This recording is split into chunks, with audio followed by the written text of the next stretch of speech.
Today, the latest weapons, coupled with the fighting skill of the American soldier, stand ready, on the alert all over the world to defend this country, you, the American people, against aggression. This is The Big Picture, an official television report to the nation from the United States Army. Now, to show you part of the big picture, here is Sergeant Stuart Queen. Today, the free world and the communist world are locked in a peculiar struggle for the minds of men. They have launched a subtle war of diplomatic maneuver, propaganda, deception, and calculated intimidation. It is a war of incidents rather than campaigns. It is a war in which a carefully timed show of force can be more effective than a pitched battle. It is an economic, political, and psychological struggle. It is the sort of war which is new to the American Army. Yet the stakes are the highest in history. They are the whole world and the freedom of all mankind. In this Cold War, perhaps even more than in a normal war, understanding the communist enemy is terribly important. It was to help further this end that Senator Henry Cabot Lodge sponsored the Alien Enlistee Program of 1950, now generally called the Lodge Act. Under the provisions of this legislation, political refugees from any country behind the Iron Curtain were given the opportunity of enlisting in the United States Army for a period of 5 years. At the end of this time, if their record was honorable, they could become American citizens. Today, their first-hand knowledge of communism is an invaluable asset to your Army in this strange battle called the Cold War. Right now, on The Big Picture, I'd like you to meet some of these Lodge Act soldiers. Commanding officer of one group is Lieutenant Colonel G.E. Hartel. Colonel, I wonder if you would introduce your men to our Big Picture audience. I should be very glad to, Sergeant Queen. We have with us today Sergeant Ritter, who was born and brought up in the Ukraine in Soviet Russia.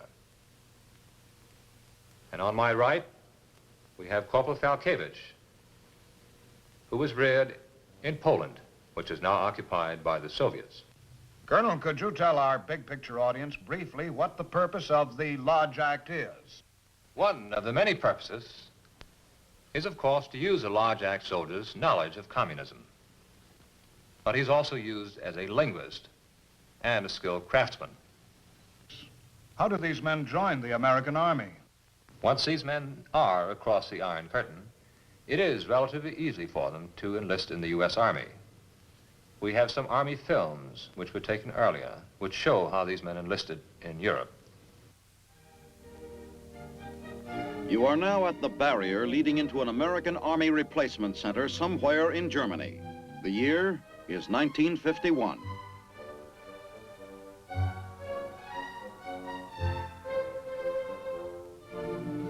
Those 5 civilians are soon to be the first Lodge Act soldiers. They've come from many places behind the Iron Curtain. They've risked their lives to be here now, but they have won the first round in their battle with communism. They have crossed through that Iron Curtain. They are free men.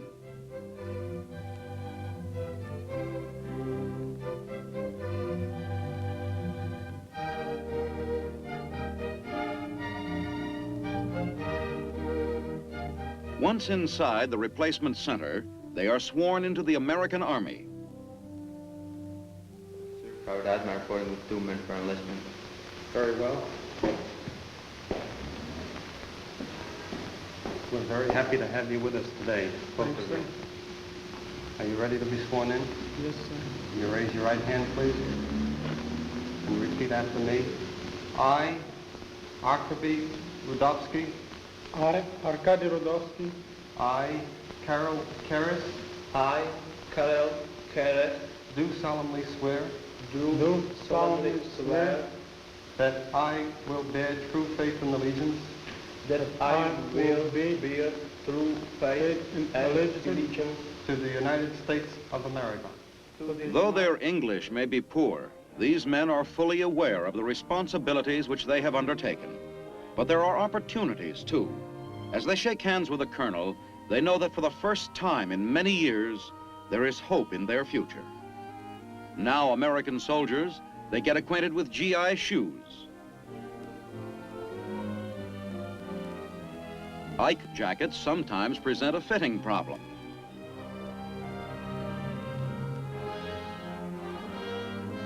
From Germany, the lodge-act soldier is transferred to the United States for training. This is an important moment. For the first time in many years, he can speak without fear. What country are you from? I'm from Prague, Czechoslovakia. I am from Poland. What's your name? My name is Michael Daradin, Russian-born. What is your name? Thomas van Doza. Where is your home?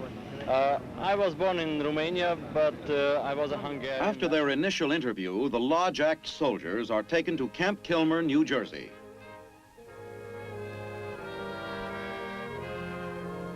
Here, it is Senator Lodge himself who greets them on behalf of the United States. He tells them that he is proud of the hand he had in helping them to freedom. He tells them that they are American soldiers now, with all the opportunities open to every American soldier.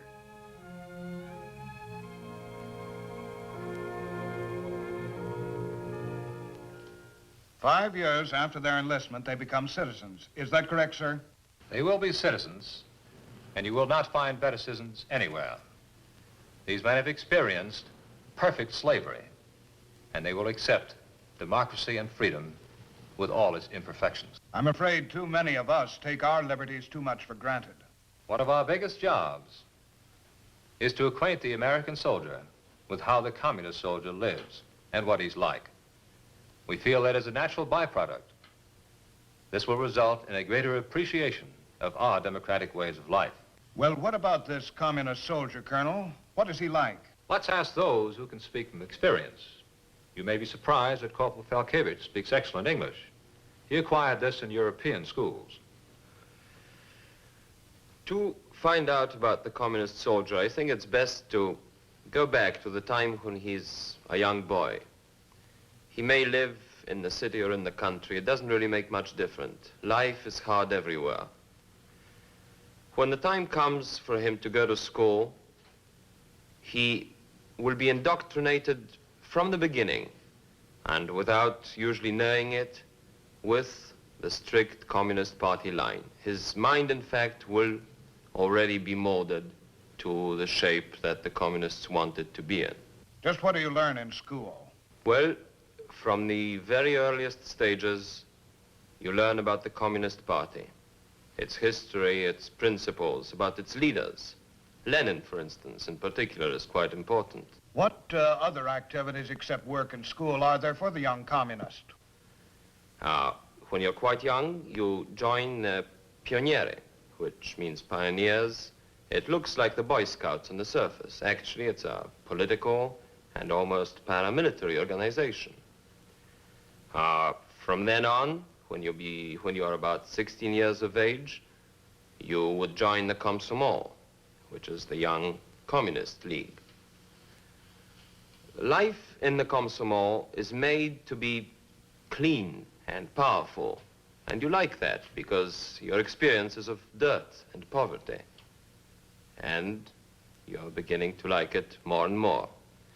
So, you see, even at the very beginning of your life, in your very youngest years, you are already following a very military pattern of life. We have some film clips which demonstrate what Corporal Falkevich has just described. This is a Soviet motion picture film showing actual contemporary scenes of life on a communal farm. It is spring planting time. Note the highly organized, almost military aspect of the whole operation. Upon command, a tractor team is dispatched by radio. Under such a system, there is little chance for individual initiative, for every move is rigidly controlled.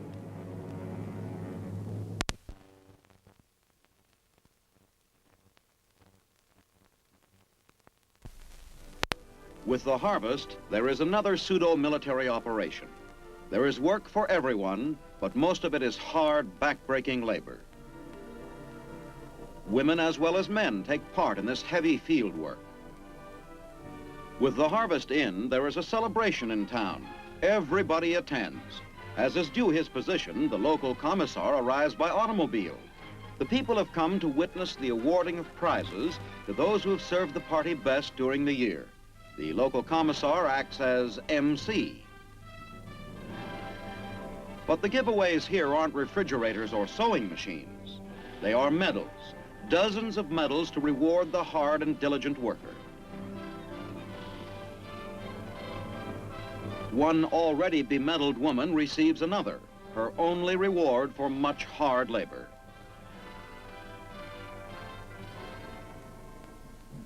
This is pioneer training. With military fanfare, little boys and girls raise the red flag. For some, there is a definite lack of enthusiasm. With the flag up, training begins. This pretty teacher is leading a class of pioneers in calisthenics. Massed exercises such as this are important in Soviet training. They serve two purposes. They develop the bodies of the young pioneers, but over extended periods of time, they also tend to condition their minds to almost automatic responses. The goal is a controlled pattern of behavior. This aim is furthered in school, where all children wear a simple uniform. Boys have their heads shaved. School is a serious business for the young communist. There is so much to be learned, but mostly by memory. Discipline is strict and teachers are firm. There are 3 here questioning this little girl. The rest of the class pays close attention. They may be next. Word for word, the passage is recited. There is little joy in school. Life is taught to be a sobering experience.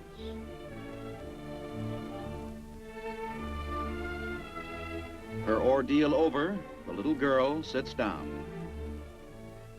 To me, the faces on those school kids tell the story better than anything else. Life shouldn't be that gloomy when you're only 6 or 7. Well, you see, these children are subjected to a pattern of political and military training which they should not really have at that age. There isn't much joy in life like that. But the communist state, you will find, prefers it that way. Life generally is unpleasant. As long as life is unpleasant, you can always make promises of better things to come. Promises are easy and people will always go for them. Does this policy of making things difficult on purpose extend into the Army also? Could we ask that question of Sergeant Ritter, who's had extensive experience in how the Communist Party controls the Army? Well, Sergeant, I could tell you it does. During the training, you won't get easily a pass, not talking at all from a 3-day pass. Movies you won't find at all on the post. The training is divided in 2 main parts. It's a summer training and a winter training. Summer training is hot. You have prolonged marches, runs, do a lot swimming. The winter training is the same. You have to stay overnight, cold weather outside. You have to sleep in snow without tents, even a raincoat. But couldn't all this be termed a tough form of physical conditioning? It is a rigorous type of physical training. We have some communist film footage which demonstrates Soviet basic training. Look familiar? The American soldier goes through much the same thing in basic training. The difference is one of degree. Almost all Soviet training is field training, outdoors, despite extremes of temperature or weather. Such training makes for tough, hardy men. The communist soldier will run or crawl for literally hundreds of yards.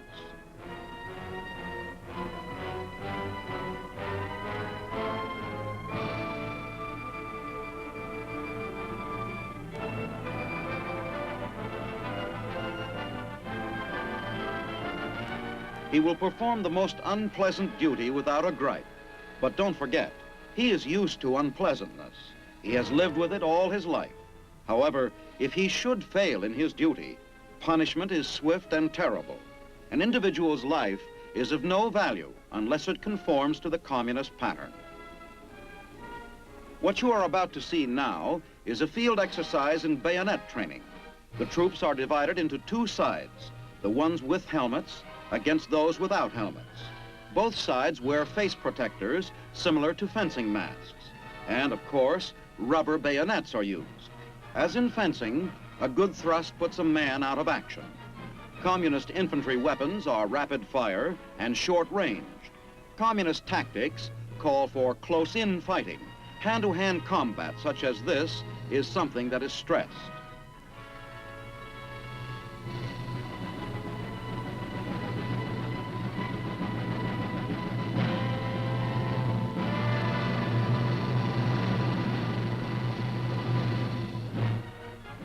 As you can see, this makes for rough and tumble, tough, realistic training.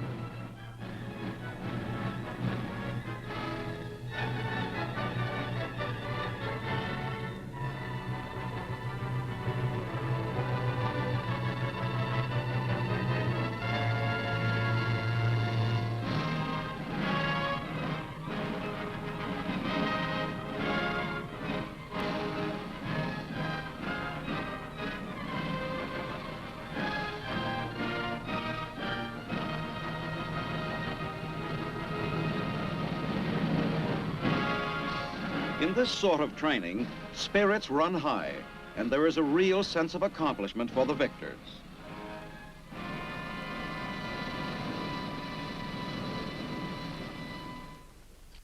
But there is mental conditioning. And we have a clip from a Soviet propaganda film which has shown Soviet troops regularly. After a day of hard work in the field, these men will be subjected to the lies contained in these films. These are newsreel clips of isolated incidents from our past.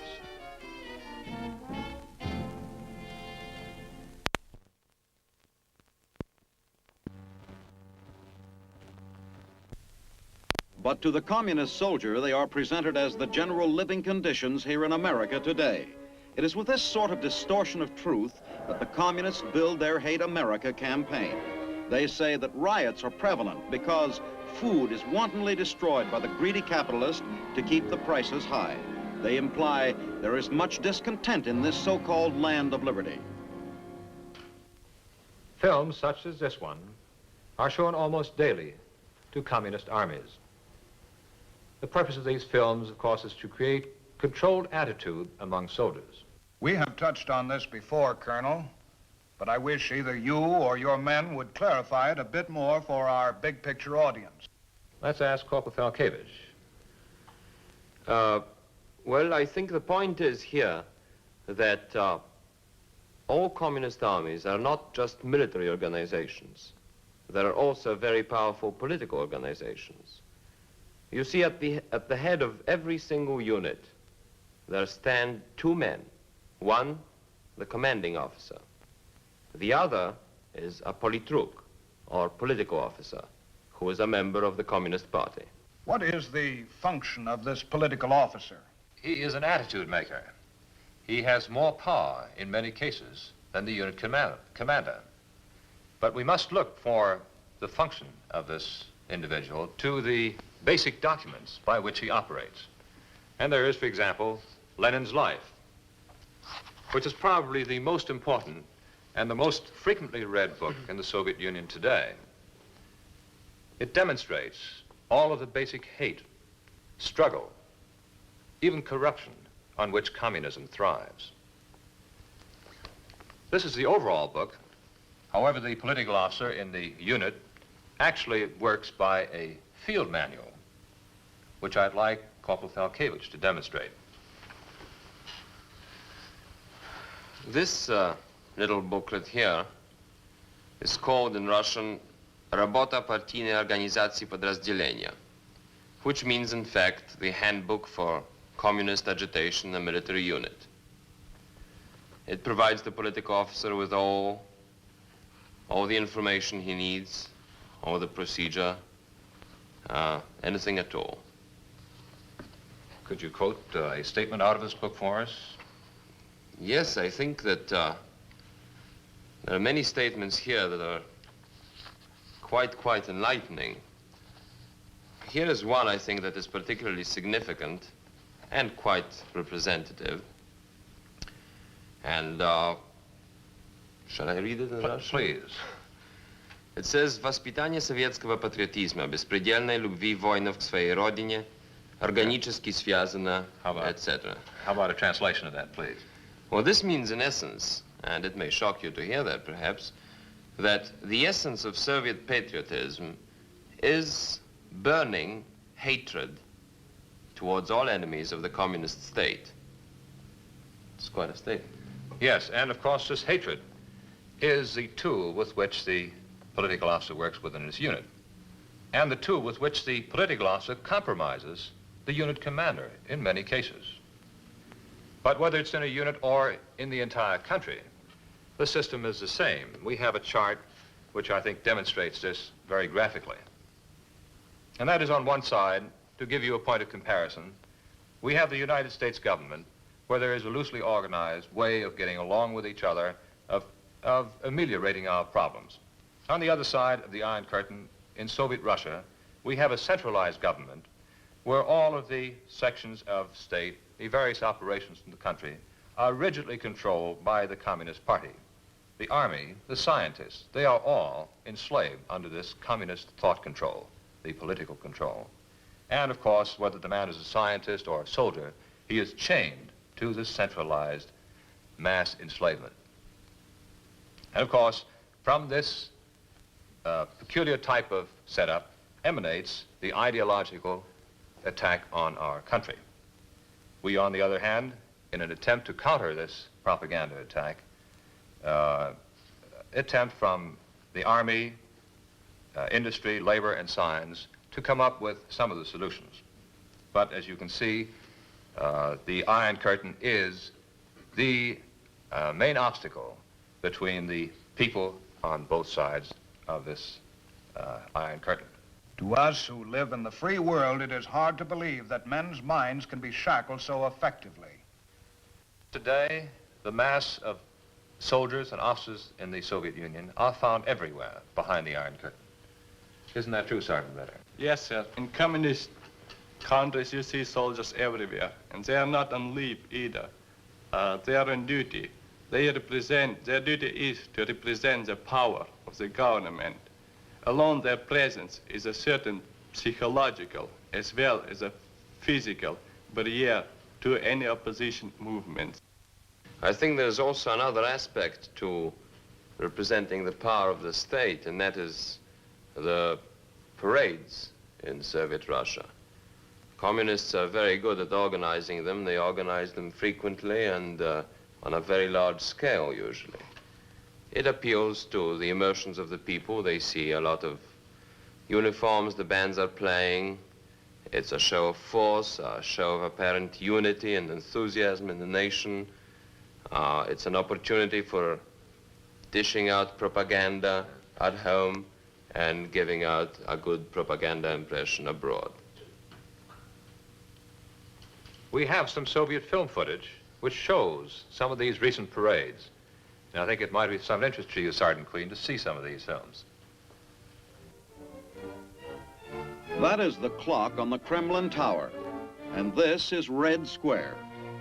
It is May Day. A marshal of the Soviet Army reviews his troops. It is a massive, elaborate demonstration designed solely to impress those at home and abroad with the power of the communist state.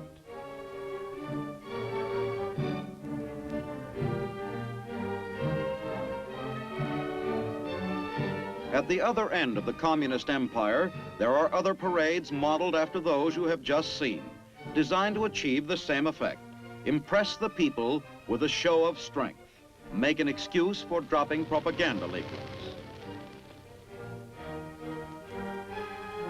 Frighten the people, excite them, impress them with the power of communism. These are their reasons for holding a parade, and they are held very often.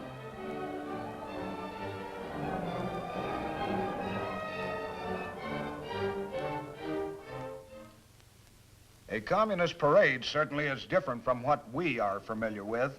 Yes, there is much that's different in a communist country, and much that is distasteful to us. And that is, of course, where Large Act personnel come in. These men give us the knowledge which we need to counteract communism worldwide.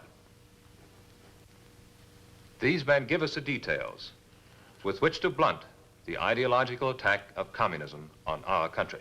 I can readily appreciate the value of this program. Yes, Sergeant Queen, and I believe that as time goes on and there is a better understanding of the program, we will even enhance its value. We've had statements from Ambassador Lodge recently, who feels that the fight against communism is one in which we may expect not only support from those people who have fled from communist-dominated countries, but of countless others who cannot breach the wall of communism. And General Dalquist, who is the Chief of Army Field Forces of Fort Monroe, Virginia, who feels that it is gratifying to note that these stateless citizens, most of whom come from countries behind the Iron Curtain, have volunteered to serve 5 years in the United States Army to qualify for U.S. citizenship. He feels that this is a history-making program. Colonel Hartel, you and your men have given us a very clear picture of the soldier behind the Iron Curtain. I can readily see how men like yourselves, with first-hand knowledge of communism, are invaluable assets to our Army. We are proud to have you on our side, and I want to thank you all for being on the big picture. And so, these men who have lived under communism and who have rejected it are today American soldiers, frontline fighters in this ideological conflict for the minds of men called the Cold War. Now this is Sergeant Stuart Queen, inviting you to be with us next week when we'll take another look at our Army in action on the big picture. The Big Picture is a weekly television report to the nation on the activities of the Army at home and overseas. Produced by the Signal Corps Pictorial Center. Presented by the U.S. Army in cooperation with this station. You can be an important part of the big picture. You can proudly serve with the best equipped, the best trained, the best fighting team in the world today, the United States Army.